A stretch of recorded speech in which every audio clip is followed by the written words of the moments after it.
And joining me now is Senator Alex Padilla of California. He is one of the sole two Democrats in the Senate who opposed this bill, at least publicly right now. He's criticized it for failing to address Dreamers and has called it a failed Trump-era immigration policy. Senator, thanks for joining us right now on this very busy night, I'm sure, for you. I want to know, as things are ongoing right now on Capitol Hill, what are you hearing about the prospects of this bill getting to a floor vote in the next couple of days?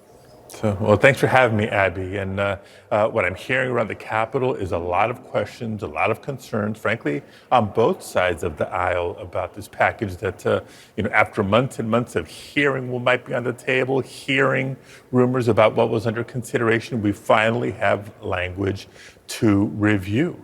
And as you said, I do have my concerns, and as written, it's not something that I could support, both for reasons of what's in the package, like Trump-era policies of regular border closures, lack of due process, those sorts of things, which we know just didn't work. The numbers don't lie. But also for what's not in the bill.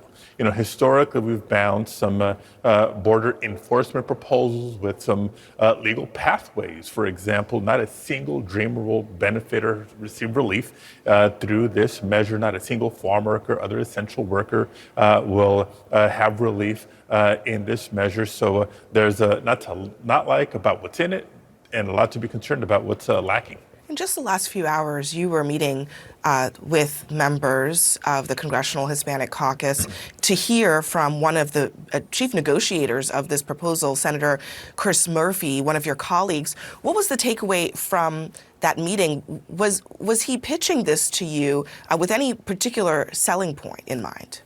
Yeah, well, as I think the conversation started with really a recognition of if it was a nearly impossible assignment. And so while there was some credit given to Senator Murphy for taking on the challenge of trying to broker a bipartisan deal, I think the political circumstances, really the political dynamics on the Republican side of the country right now are not amenable to a package that is truly a solution to the challenge, one that would provide not just a more secure border, a more orderly border, and a more humane border. So he was giving the overview of the deal that was released and answering a lot of questions. I had to leave before it was over, but I think Congressional Hispanic Caucus members have a lot of the same concerns that I've expressed, not just elements of what's in the bill, but what's lacking and questions about process. Not a single member of the Congressional Hispanic Caucus at the table during these negotiations, and beyond that, not a single border state Democrat. So the whole negotiation was lacking the voice of the very representatives whose constituents, whose districts are most impacted by this. You as a senator and as a border state senator at that, you have deep experience in this area, but the timing of this, the political timing of this suggests that this might be the only shot that there is at some kind of bill addressing the immigration problems that I think almost everyone acknowledges are reaching a boiling point right now, not just at the border, but in American cities. Are you concerned that at the end of all of this, nothing will get done this year on this issue? Look, I am concerned. I've been concerned for the more than 3 years since I've been a member of the United States Senate. I made it very clear since I first arrived that this was a top priority of mine, modernizing our immigration laws and our immigration system because it is significantly outdated. But Senator, if this is the only bill that is going anywhere, even potentially, it's not a choice between your ideal proposals, which I'm sure are more comprehensive, and this. It's a choice between this potentially and nothing. Would you choose nothing over this? Look, I think the choice is not just this versus nothing. The choice is really, is this something that's going to help the situation, or is this going to make the problem worse? If the Trump administration experience with Title 42 is any indicator, this could create more chaos at the border, make the problem worse, not better.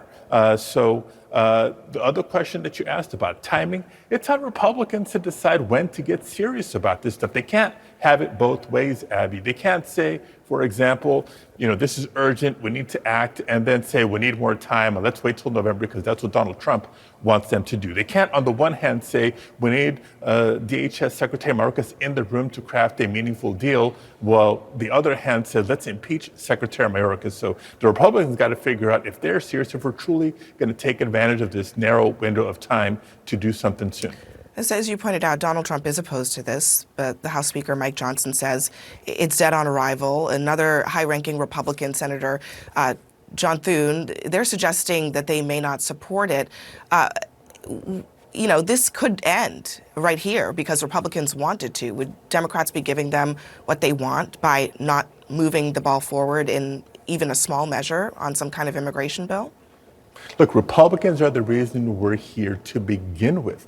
The only reason we are where we are is because Republicans insisted on tying aid to Ukraine to changing what's happening at the border. We should never have been here to begin with. We should have advanced aid to Ukraine a long time ago, but they wanted to engage in a border negotiation, if you will. And after months of participating in it, if they're walking away from it, again, the question is on them. When are they going to get serious? We know what solutions that will work. Let's not go back to a Trump playbook that was shown to fail. Yeah, it is a question for the folks on the Republican side who oppose it. What would they support that would actually fix what's going on at the border? Senator Alex Padilla, I know that there's still much more to come on this issue. Thank you for joining us with the latest updates. So thank you, Abby.